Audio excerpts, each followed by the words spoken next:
What's happening, family? Welcome to the podcast In the Black of My Mind. I'm your host, Al Thomas. So kick back, relax, grab your favorite libation and or stimulation, and enjoy the ride with us. Now I'm going to need you to do me a favor and go down to the bottom of the page, click subscribe and share, and tell everybody. How many bodies? Everybody's. That's right. Today's guest is an amazing Billboard chart-topping sax player, an entrepreneur, graphic artist, a photographer, and a painter who's recorded, performed, and or toured internationally with legendary artists from Norman Connors to Al Jarreau and George Benson, to name just a few. And more importantly to me, this is another one of my big brothers, Marion Meadows.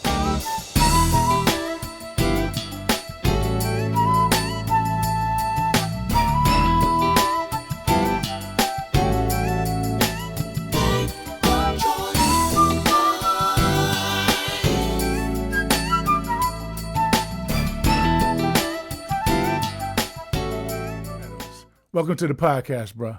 Yeah, how you doing, man? Blessed, man. I'm blessed. I'm so happy that you were able to do it, man. Oh yeah, we've been trying to do this for a little while. For a little while, yeah. You know, put the saw on the bird's tail so they can't fly because you're gonna get me to stay still. Exactly. No, but you're doing your thing, man. I can't be mad. You're doing your thing, bro. It's been a 2024 was really exciting. A lot of moving parts, and it seems as though 2025 is coming in the same way. And the music is alive, is strong, and I'm so glad to still be here doing this. Yeah. Oh, no doubt. I want to take it back, man. You were born in West Virginia, and then came to Connecticut. How old were you when you came to Connecticut? I was 5. Oh, okay. Yeah, I was 5 years old. We came from West Virginia, and it was we came from a coal mining town. My dad, came to Connecticut like a lot of people did back in those days to, look for a better job. And certainly working in the coal mines was very hazardous to your health. And no doubt. We had relatives who had black lung, and the emphysema is really what it was. They call it black lung, but right. It's you can only breathe so much dust from out of a mine before it's going to affect your health. And so my dad said, to my uncle, we can't do that. We got to get out of here. And you remember my Uncle Joe, and and my dad made a pact to come to Connecticut. And actually, it was at first in the Bronx in New York City is where we first landed. Mm-hmm. And my father got a job working in Stamford, Connecticut. Okay. Now, I was reading somewhere. No, I was listening to someone interviewed you, and they were saying that you were related to Robert E. Lee. I was like, yeah, that's a strange story. Yeah. My great-great-grandmother. So my grandmother's mother was a Doyle, and her name was Sarah Doyle, maiden name, and she married a guy by the name of Luther Coleman. And we knew that, but we just didn't know who Sarah Doyle's mother and father were. Mm-hmm. So my father went in search of that history and who this lady was. He knew what area she came from, which was Lynchburg, Virginia. And in doing so, searching for quite a long time, it became aware to him that for some reason he can't really find this woman's past, Mm-hmm. And that was before the times of Ancestry.com and all those kinds of apps. However, he did go to Lynchburg, Virginia, only to meet the lady who ran the historical society there, who happened to be, I think she was like 100 years old. I mean, literally. Oh, wow. And she was still working and knew all of this history. And as soon as he mentioned the name Liza Doyle, and I correct, it wasn't Sarah, her name was Liza. So his mother's name was Liza, whose mother's name was Sarah. As he found out, the historical society, she informed him at the historical society that we know who Sarah Doyle was, because Sarah Doyle used to be a cook for Robert E. Lee. Oh, She okay. was on loan from his brother, Mm-hmm. and she lived with the slaves. She was a white woman from Ireland, Mm. and they were called indentured servants, but the Mm. way she explained it, they were really slaves, and Right. they could work off their slavery and then return back to Ireland. Mm-hmm. And usually nobody ever did. They never went back, uh, maybe you had the opportunity to go back if you wanted to. Mm-hmm. And part of that was part of that history where they had sent some of the people who were captured during the war between Ireland and England uh, during those times to work off their indentured servitude. And that was what she did. When she was loaned to Robert E. Lee was, down there messing around, I guess. Okay. And Yeah. All then right. she had a couple of children, which then ended up being five children by Robert E. Lee, Mm-hmm. of which I think the third child was Liza. Liza Doyle was born, she was a bastard child. She was not, a legitimate child of Robert E. Lee. Mm-hmm.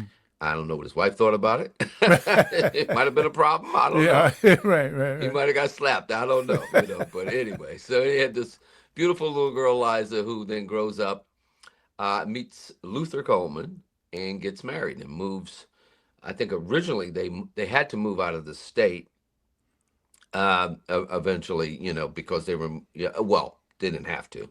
But when she did move and they settled, it was in West Virginia Okay. and from Virginia.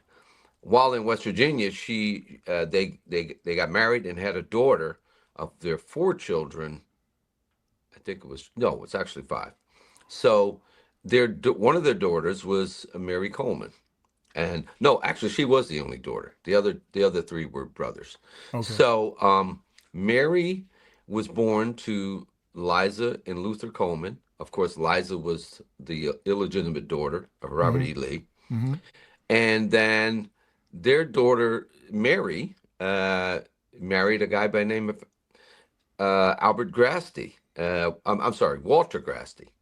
And Walter Grasty would have been the father of the Grastys that you know, of my Oh, okay. family. Okay. Yeah. Right. Right. Right. He would have been the Okay. patriarch. He would not Uh-huh. have been the father, the grandfather, and in many cases, the great grandfather Mm-hmm. of the Grastys that you know. Now, my grandmother Mary's husband Walter died, and she said to her cousin, this guy that boards up your house at your place, he's one of your boarders. I'm really in love with this guy, Albert Meadows, Oh, who was my wow. grandfather. Okay. Wow. Wow. And she marries him, and Mm-hmm. they did get married. There's speculation as to, what. So when Liza marries Luther, there's speculation that Luther possibly was part Native American, that he wasn't really a white man, Mm-hmm. and he definitely wasn't a black man, but they could not figure out if because Luther wore his hair all the way down his back, so Wow. which was not that wasn't really a normal thing for the white settlers in those days for a man to wear his hair way down. I'm not saying they didn't, Mm-hmm. but it was typical for Native Americans too. Right. Right. And there was a lot of babies happening during that time who were, people don't realize there were a lot of half caste babies, Native Americans and blacks and whites and mulattoes, and so there was a lot of mixed babies coming around at that time. Mm. Mary was the child of Luther and Liza. And so my grandmother, my whole life, I consider my grandmother, kind of this little white lady, Mm. but maybe not. I couldn't really tell. Right. We Right. we Right. couldn't Right. really tell. We didn't really know. Mm. So, but when she married Walter Grasty, well, Walter Grasty was already a light-skinned guy. So, if you know the Grastys, Right. back in the old days, the Grasty girls probably could have passed for white, Right. Right. like my aunts did. And so she did marry Albert Meadows and had my father Otha. Oh, okay. Okay. and my two uncles, Joe and Michael Pete. And so that's our history. So the Robert E. Lee story is true. At first, when I mentioned it I was at a dinner party in New York City, and there was a Civil War historian there, and he jumped up from the table and he challenged me that story was not true. Only Oh, later on to write me a letter and apologize that in fact it wasn't kept out of the history books of course. about Robert E. Of Lee and many course. of the other guys' illegitimate children. Of course they didn't Right, want. right, right. They can put that in there. But Nah. here I am. So Yeah. yeah, and then so they go when they talk about America. What, bro? You looking at him? Because Yeah. you got the you you got the know, United Nations under your cap and United stuff. Nations right here, Yeah, right yeah, here. yeah, Don't no talk about doubt. bipartisan. Yeah. Come on, you looking at him. Right, right. Oh man. Hi, this is Arty Dixon, and you're watching In the Black of My Mind with my brother Al Thomas. Now listen, was any of your family members involved in music? Yes, as a matter of fact, the Grasties, who were my father's half brother, who was the oldest son of my grandmother Mary. Her Mm-hmm. first son was George Grasty, and George Grasty was the half brother of my father because George's dad was Walter, and Mm-hmm. then when she remarried, she married Albert, and so she had sons from both husbands, Mm-hmm. and they were the catalyst for us coming to Connecticut because they already lived in Stamford, Connecticut. Mm-hmm. And so we had a very close family. There was no animosity between the siblings on both sides. Her previous marriage and it was my family's always been a wonderful close family. So they facilitated my father coming from West Virginia, having a place to stay. Mm-hmm. While he studied, and then eventually us moving, and they were all part of all of that to get us here to Connecticut. And it was, the way people did. That's what they did back in those days. They Right, they right, worked right. together. Family was so important, and it was even to the fact that when I was coming, probably as a little child, maybe when I don't remember, my parents were driving north to, in the '60s or whatever, or the early '60s, whatever, to visit. You really couldn't even stop in Virginia back in the early Right, '60s. right, I right. remember asking my sister, why did mom always pack a lunch? And not Yeah, we wouldn't stop at yeah, restaurants. She goes, well, in yeah. Virginia, we couldn't stop at No, restaurants. Can you really, in my yeah, lifetime, yeah. this is Mine as how well. backwards Yeah, yeah, America was at that yeah, time, and yeah, having Jim Crow laws that made no sense at all. yeah, yeah. Um, it made no sense because now it's obvious that Jim Crow held America back for so many Truly, years, 60 truly. years of digression and unneeded oppression. Right. There was already slavery. Musicians, this is what my I champion the cause of how important it was that white America would have embraced the black musical experience because it was a contribution. Mm. Everyone contributed, but we were the catalyst by virtue of the theory of the music Right, that right, came out of West Africa. And right. so that gift was that you had your minor third blues, all those things, the rumba beat, all those things came out of West Africa. And so here we are handing this gift and also saying that, what I see from the musician side of it is like, okay, even our people were not the very first slaves on the planet. Right. It's just that you said you wanted to end slavery. And so we did. And Mm. then they decided, well, but it's not really quite over. Right, right, right, right, Because right. Yeah. we can't really allow you to like go into everywhere and eat. And I said, well, what Mm-hmm. happened? I thought you guys wanted, there was this Yeah, constitution, yeah. and all along we're contributing all this incredible music now. Mm-hmm. So now turn of the century in the late 1800s, the black musicians are emulating their fellow black, um, former slaves, and these were people who were now singing these minstrels and work songs Right. that were now being transposed onto instruments. And there was a cornet player now, and there was a clarinet player singing those blues, those minstrel, those cadences, and and that particular theory that came out of Africa starts to evolve in America in its own form. Mm. Mm. And so here we, and coming to Connecticut at that time, I'm hearing all the music I'm hearing is in the church. Oh, okay. Yeah.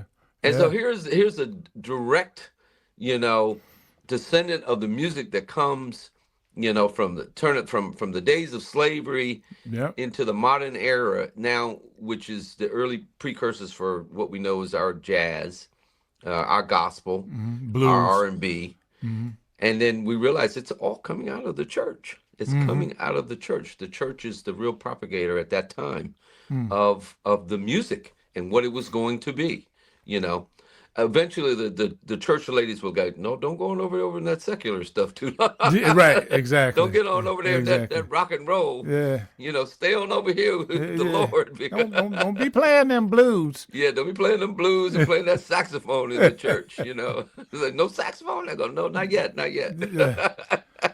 But yeah, my cousins, my grandfather, they all sang in the church. And I was mesmerized by that, and I went in search of, via my dad, we would always have these very heavy discussions about history. And at an early age, I was interested in where does this music come from, and then because being the mind that I had, even as a little kid, I would ask my grandfather, why do you have this little book? He had his hymn book. Oh, go, yeah. And I'd stand between his legs and he'd be practicing his, singing his hymns before church, and I'd oftentimes spend the night over my grandparents, and then there would be my grandfather, and it was him singing these gospel and all this came from that and was affecting me because now I'm hearing it in the house and I'm hearing it in the church. Now I'm seeing people. I'm at the age now where I'm cognizant of what are these church people singing. And now it's affecting me because I can feel it. Oh yeah. So anyway, but that was my cousins and my grandfather, so they all influenced me. They didn't go on to be professional musicians in my family, but they certainly had a lasting influence on me. Yeah. Now, what made you choose clarinet? Because they didn't have any saxophones. And nowhere in the world I want to play a clarinet, bro. That's the reason why I play clarinet. There had no saxes. There were no saxes. As you well know, the band teacher said, "What do you want to play?" You go saxophone. Right. And they go, "Dude, we don't have any more saxophones. Everybody wants to play the saxophone." Right. I said, "What do you got?" He goes, "Clarinets." I go, "Oh no." I said, I can't even go home with that little case, bro. I'm gonna get jacked up. Can you get like a saxophone case or something, Yeah, please. I played clarinet up to high school. And that's when I switched to flute. But okay. Because I'm trying to play in top 40 bands and stuff like, I'm trying to play some Earth, Wind and Fire and some a little rough on the clarinet. Yeah, man, I could, it wasn't cool. And it was, playing Kool in the Gang and you playing clarinet. It's like, say, wait a minute, bro. So when did you switch to sax? Well, so I did the same thing when I went to Ripon. They, the band teachers, they didn't have enough clarinet players, first of all, and they wanted me to be like first chair, and then of course, you're in every band. You're in the marching band, the concert band, the orchestra, and it was pretty amazing that we had those different variations of bands in school, because you had the concert, you had the choir, then you had the concert band, then you had the orchestral band. So I played in all of those different. I played in the orchestra, the concert band, marching band, and at the same time, my teacher was my mentor in Reform, and so he was Anthony Truglia. He took me under his wing. Was a true mentor. Even gave me lessons after school. Oh wow! And we went off to Europe with the Ripon High School band. Oh, and no while kidding. I was there, the company we worked for, they sold Italian instruments, and there was a Borgani saxophone.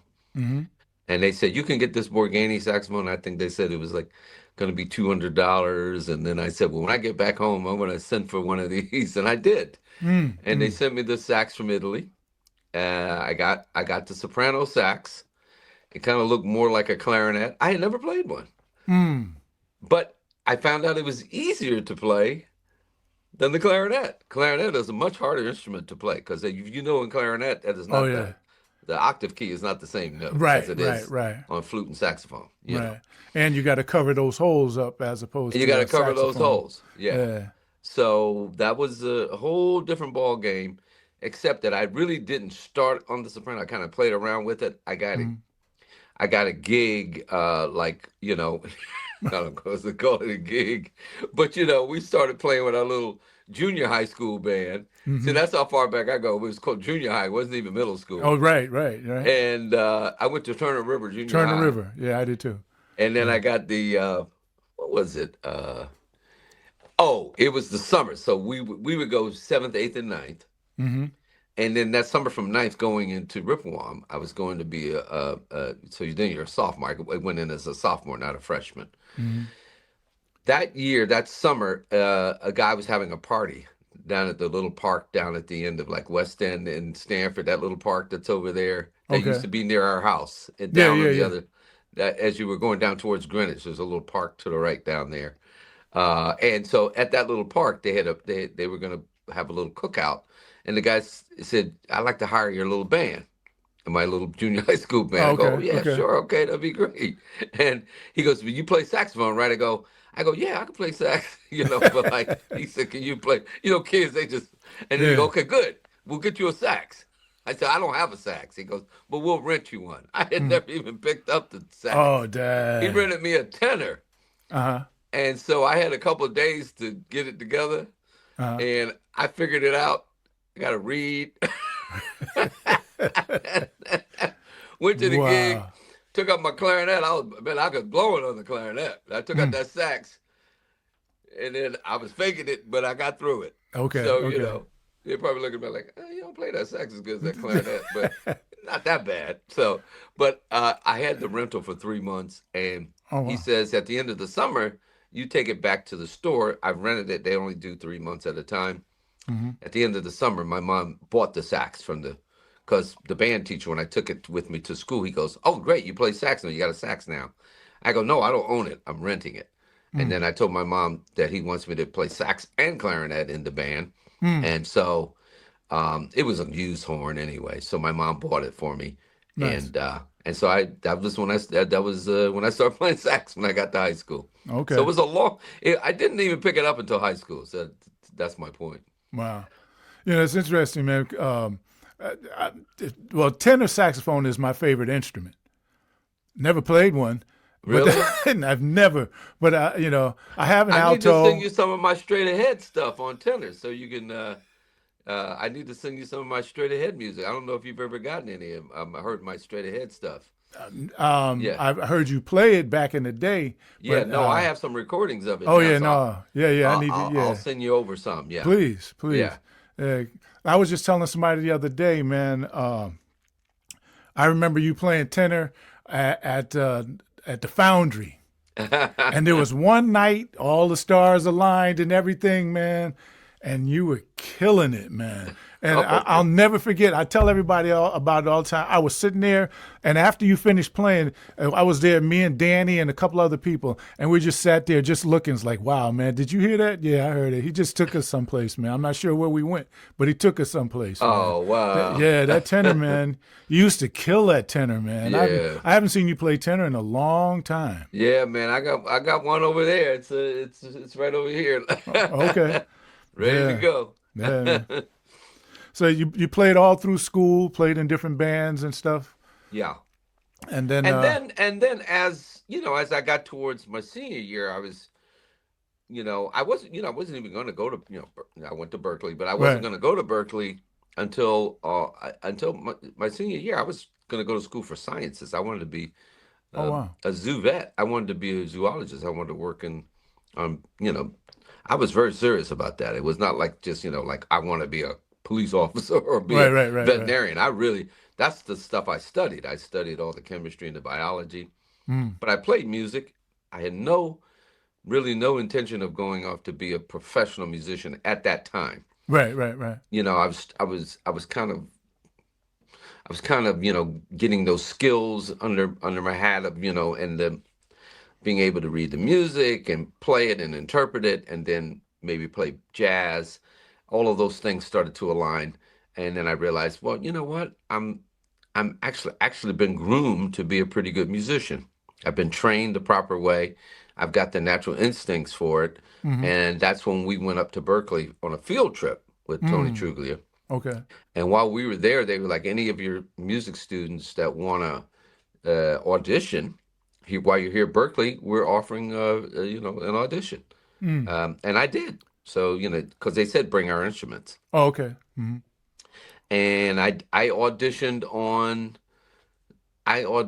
soprano sax. Oh, okay. Yeah, on my Wow. little Borgani. I decided I was going to do it on there, and they handed you some music to play, and then you play whatever you want, and then some jazz standard or something. And then I went off to Europe with the band. Only thing I'm going to come back and start doing like my kind of pre-med stuff, to tell you the truth. But Berkeley had sent me a letter saying they wanted me to come to Berkeley. Oh, wow. And that was kind of a time where Berkeley was a little tougher to get into. You had to Yeah, I really was getting audition. ready to say. Yeah. Yeah, we had Bill Pierce up there. We had John Schofield. There were some monsters up there, but that was when I was in Europe, and my mom was saying, "How's it going over there?" And I go, "Yeah, Mom's going good." And she goes, "You know what? You got, mothers and those that call everything little. Your little flute, your little horn. Go get your little music book. I said, Mom, why does everything got to be little? Because you're little," she said. And then she says, that little music school, they accepted you to that little music school in Boston. And I go, huh? And I go, Berkeley? She goes, yeah. And I go, well, oh, okay. Well, maybe I'll think about going to music school. She hung up on me. I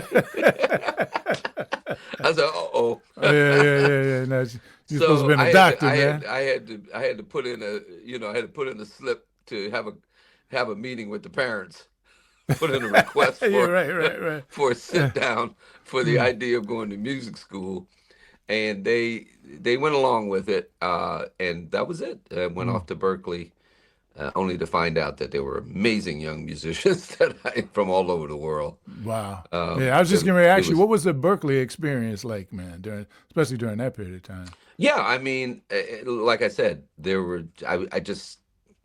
it's like I didn't know 18-year-old kids could play like this. There were such amazing musicians that were there. I think it's always been the case at Berkeley, and there have been years when, absolute killers have come out of Berkeley, and I'm just happy to be there. I wanted to do more work with the orchestra and stuff. We didn't have an orchestra at Berkeley, but you can go around the corner of the Boston Conservatory and hire string players at like $25 a string. Most college kids don't have $25 per string player, Right. but that was pretty cheap back in those days. And when we needed to do an orchestral piece, we had to go hire, either conservatory or the Boston School of Music. So which was we had Boston Conservatory, and then the one that Jay and Nelson went to. New England? New England Conservatory. Okay, that was right down the road. Yeah. Okay. J. Rowe, which, by the way, people are missing. J. Rowe and Bad man. Najee and Nelson Rangel are all products of New England Conservatory. Yeah. The competition. Yeah. I opened for Najee at the Webster in Hartford, and I knew he played flute. This was going back a ways. I knew he played flute, but I had always heard him play sax. I seen him in concert. He'd only played sax, and so I was saying to my bass player, I said, "Man, I'm going to start taking lessons again." He said, "Why?" I said, "Because there's another level that I want to get to playing wise." And he looked at me strange. We get there to the sound check, and Najee didn't play any sax in the sound check. He played all flute. And he was killing it, man, playing all this classical stuff, man. He was killing it. So my bass player walks over to me and said, "Now I understand." Yeah. No. Yeah.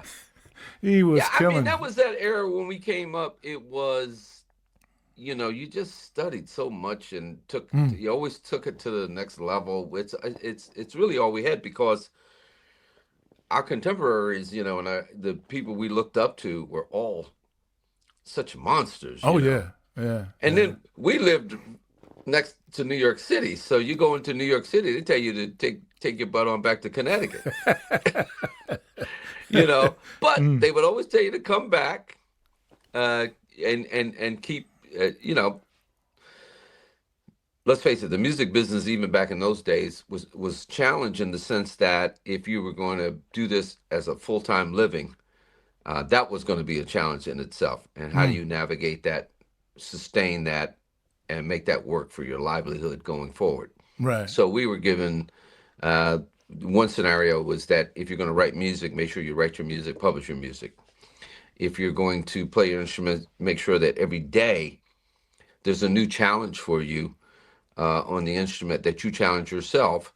It's why sometimes I'm hard on the church guys, especially the keyboard players who learn by ear. There's nothing wrong with learning music by ear. That's not a problem at all. But when you're a keyboard player and you get complacent in the church and you're such a good keyboard player, but you really haven't learned the music yet, you're just naturally good on the instrument.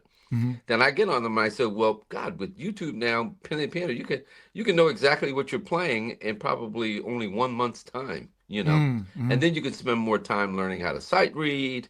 But you need to always augment whatever you're doing with what's available, be it a teacher. And then certainly today, there's so much you can learn online. I mean, you can't learn the instrument online, but you can learn certain shortcuts and things that have been tried and true, proven methods that would help you get to the place where you need to go. That's why right now, I actually even say that kids probably don't even need to go past 10th grade in school anymore, when you really think about it. How many children, what are you really learning in 11th and 12th grade anymore? Right. That you could already be applying to what's going to be next in your life. At 16 years old, you could already be engineering and planning what's going to be your path for entrepreneurship, for success, for just working in general.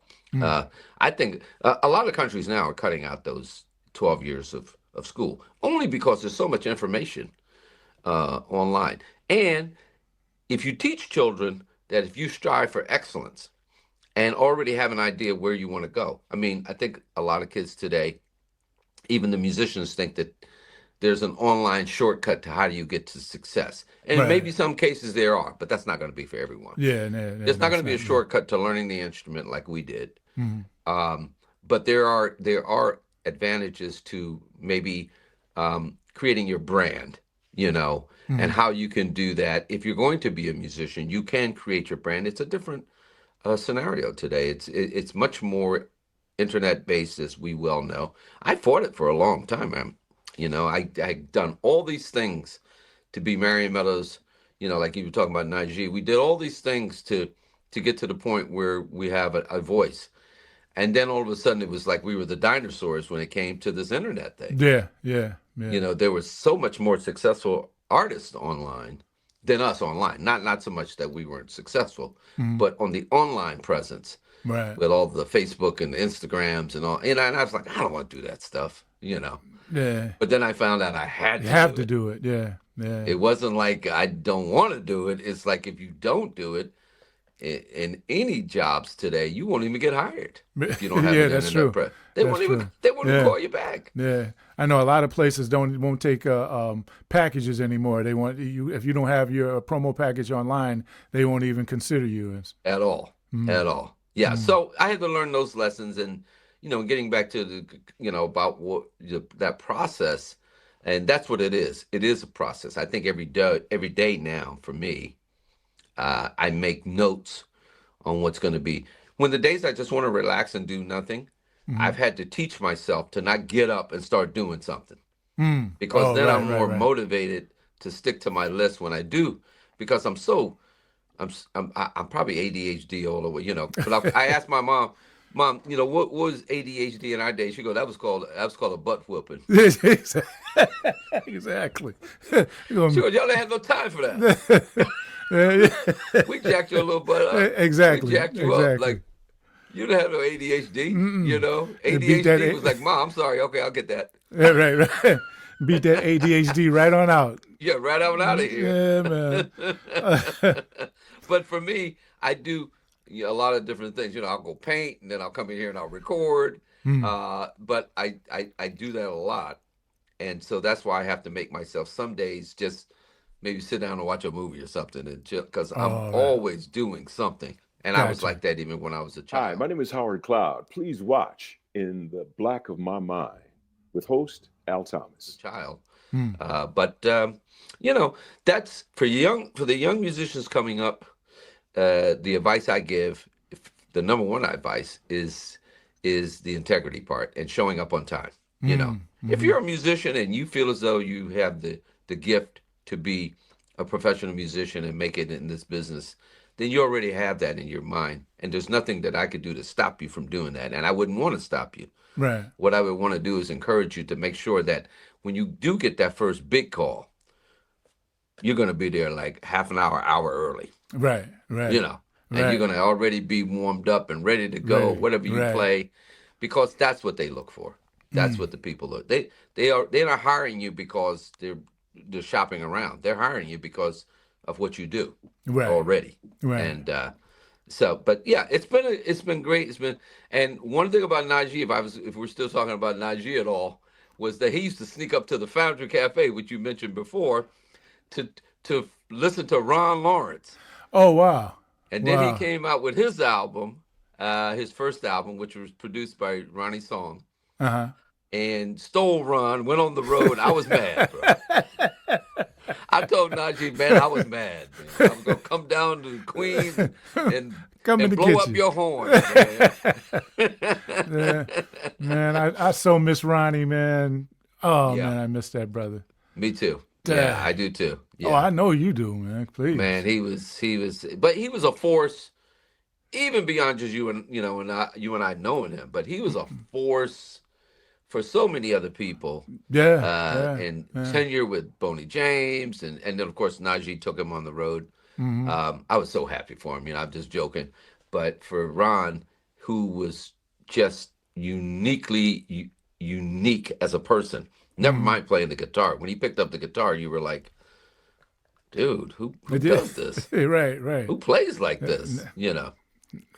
Guitar players from all over the world, the most highly trained guys, the guys who, you know, the fusion guys, the super jazz guys, anybody ever saw Ron Lawrence, they probably just for a fleeting moment probably said, I might stop playing after hearing this guy. I might take my guitar and throw it in the river after hearing this guy.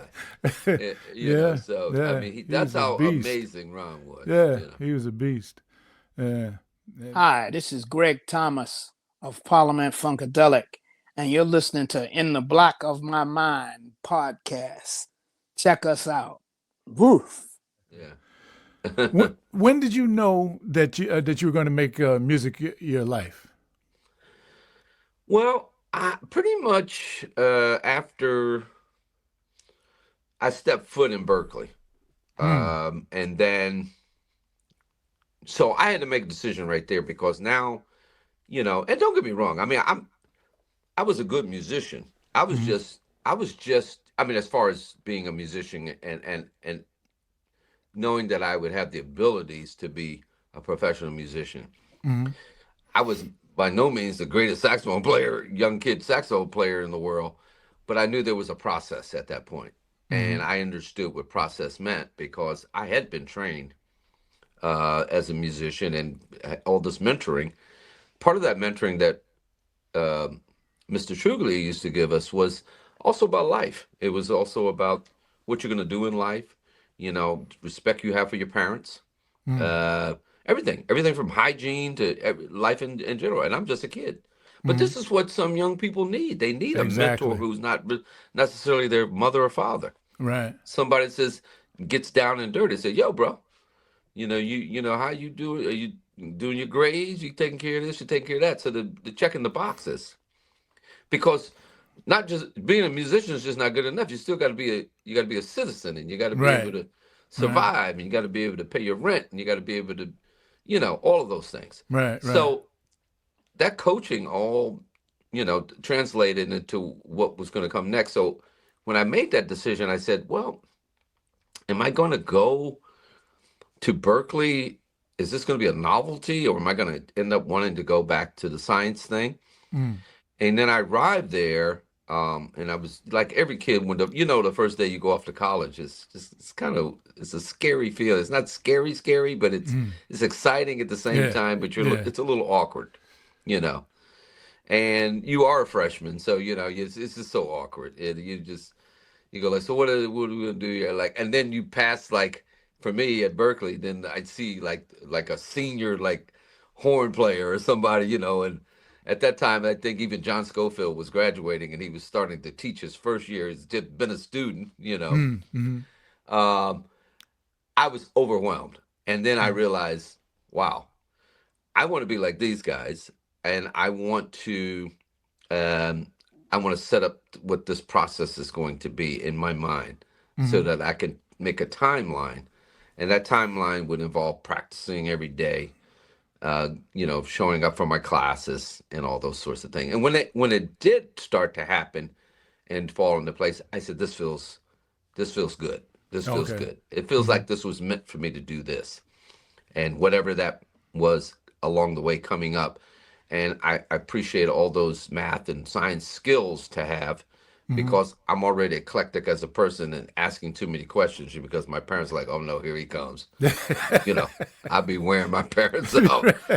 How come they do this? What do they do?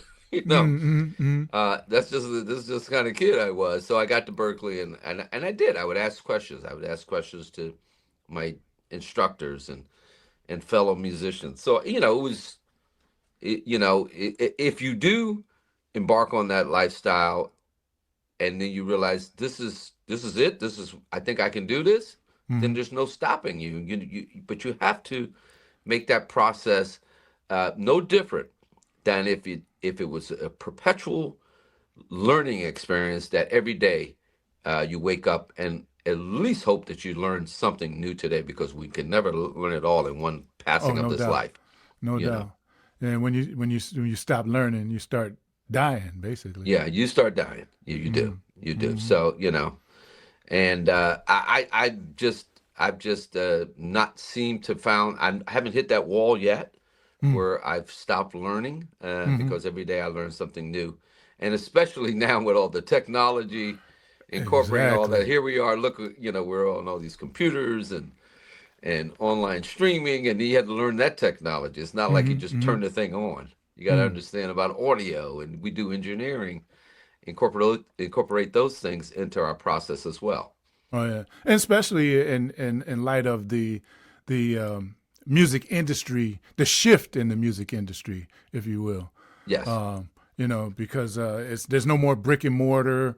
We're not doing the albums and and cassettes and CDs for that matter.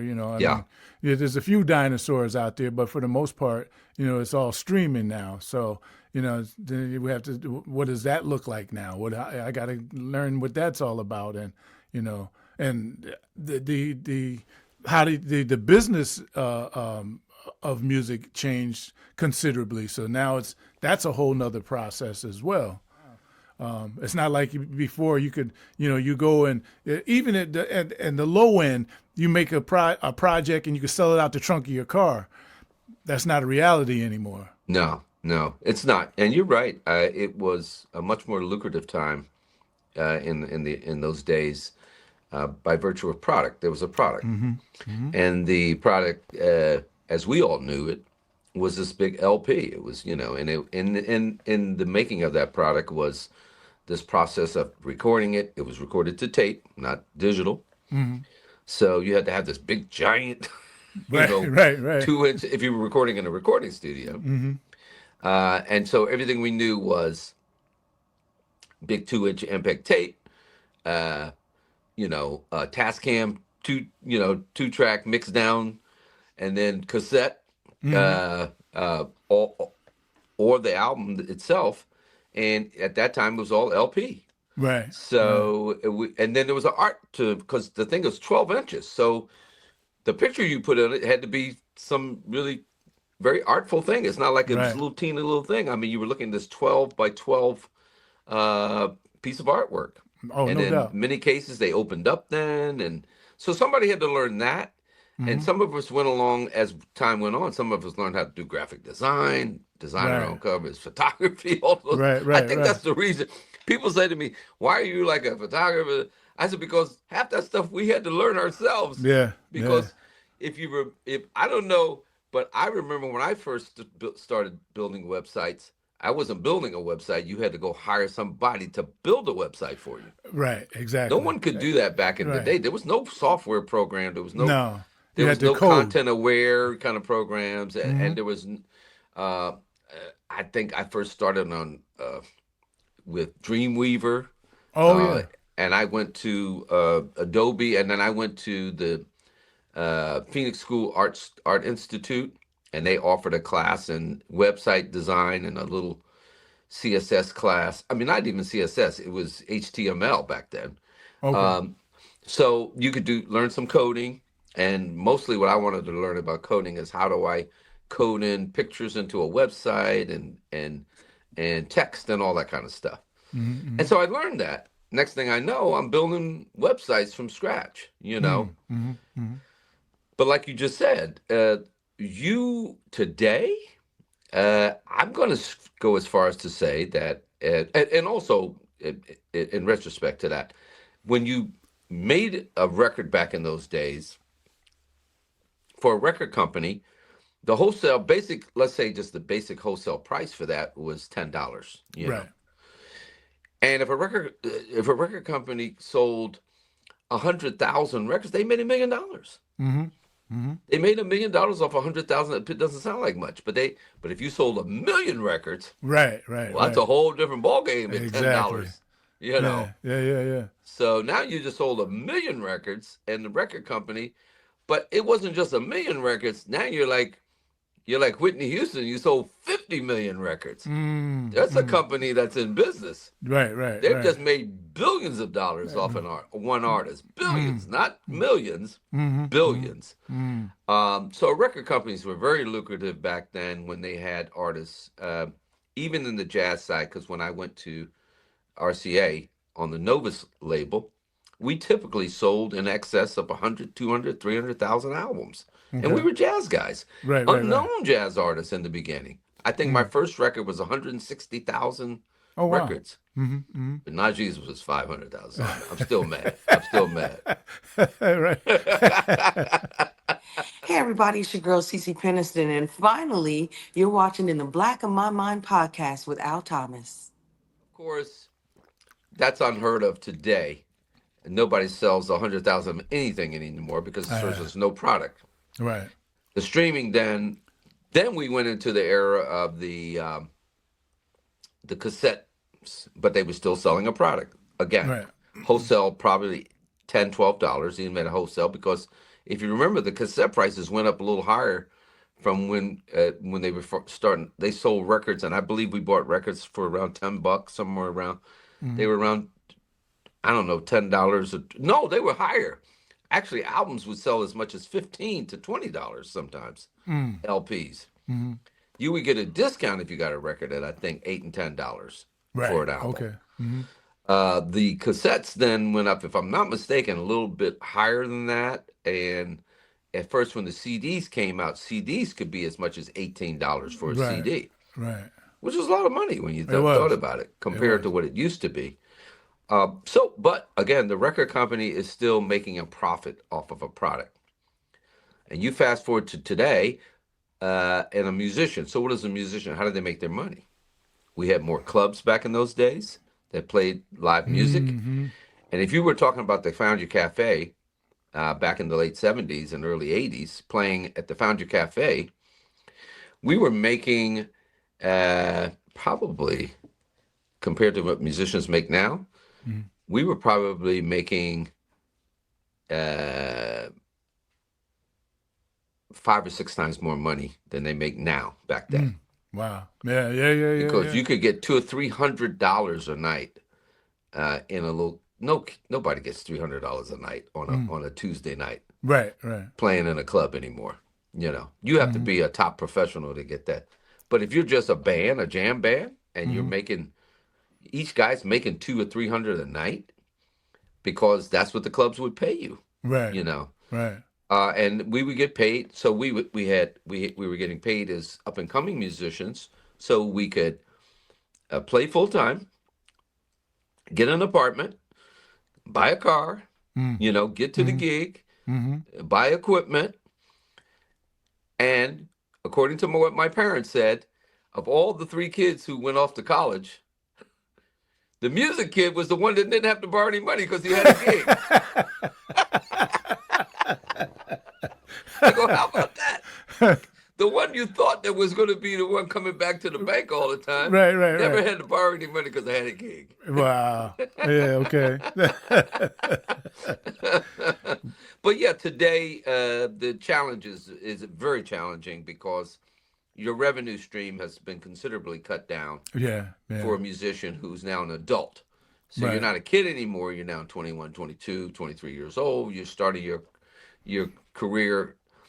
Maybe you want to get married or have a family, whatever. But how do you do that if you don't have a revenue stream? Exactly. And so like you alluded to, you have to now start about what are the alternatives. That is an online presence, is a recording abilities, parlaying that into something that you can monetize. So it's a much more challenging scenario now. But the young people are figuring it out, and it might not have the same longevity and sustenance that we had. So there's going to be some room for adjusting, and I'm going to say every few years for today's professional musician, they have to adjust to what's coming next. Gotcha. Just to survive. Yeah. Oh yeah. No doubt. No doubt. How did you get started professionally? Norman Connors, actually. Well, my first story for playing on professional gigs was that as soon as I stepped foot into the clubs, you were a professional musician at that point, because now I'm making as much as $1,000 a week playing music. I'm a professional now. Oh yeah.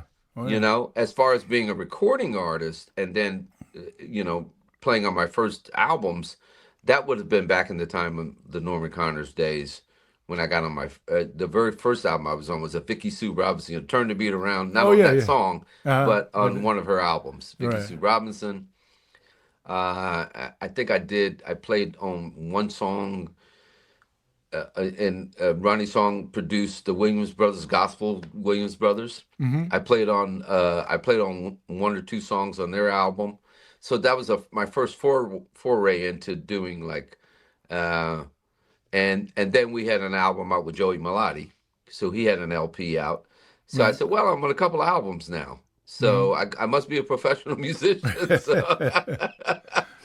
and after that, Norman Connors, I had played with Norman Connors through Jock Burbick, who was with Aquarian Dream.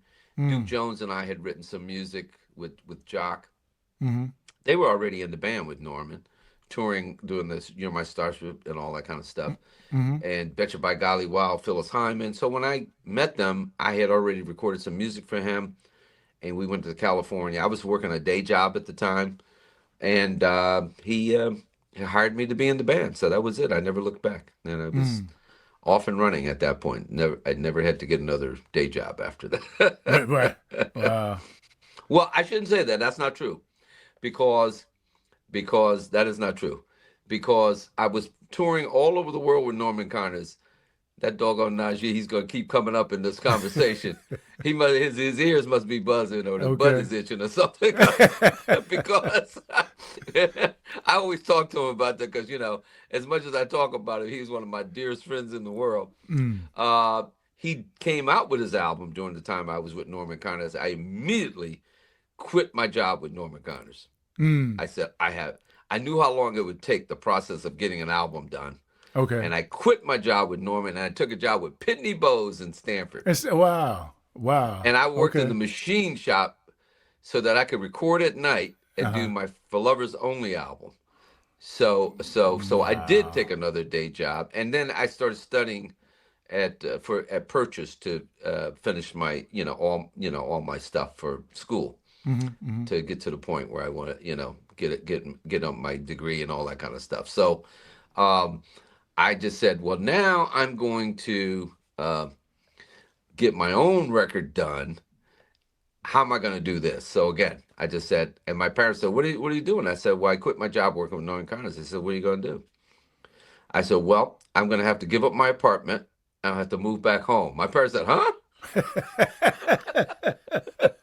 They were like, wait. So we got everybody out. We got everybody out. Good. What are you doing? I said, I got to move back home. I got to be able to get to Pitney Bowes, run down that hill every day. Yeah. Wow. You might have seen me running down the hill to Pitney Bowes down to Stillwater. But I did. And I got that record done, took a job in Japan with Duke Jones, touring in Japan. And while I was in Japan, Worthy Patterson, who ended up working for William Morris, gives his tape to his dad, who was a executive at RCA, but he was more of in the administrative side of RCA, not an A&R guy. He passed it on to Steve Backer, and I get a phone call in Japan, and they said, "Hey, man, we like your tape," which was just a cassette because you turn in a cassette.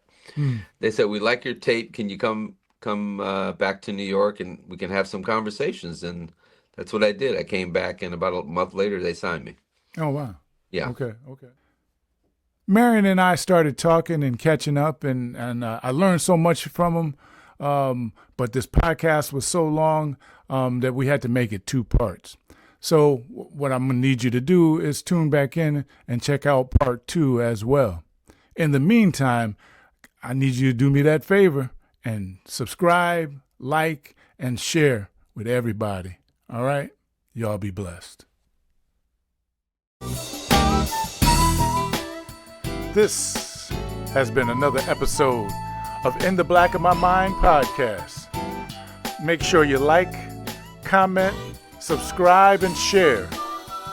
Until next week, y'all be blessed.